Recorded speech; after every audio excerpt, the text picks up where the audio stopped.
Good afternoon. My name is Daniel Posada. I am a university student at course valuation and negotiation. The project deals with the creation of a water-based product with collagen hydrolyzed. Using a canvas model, we will analyze what factors we have in favor. Evaluate proportion.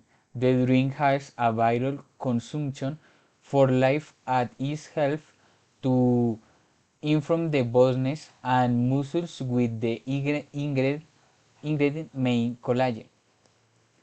Another aspect to highlight in the viral partners with are made up of providers, cats dealers, a business collaboration for the acquisition of right materials, barrels, labels, ingredients, business establishment, alliance. And finally, the sources of income are 1 year contract with the company, wire transfer, product sale.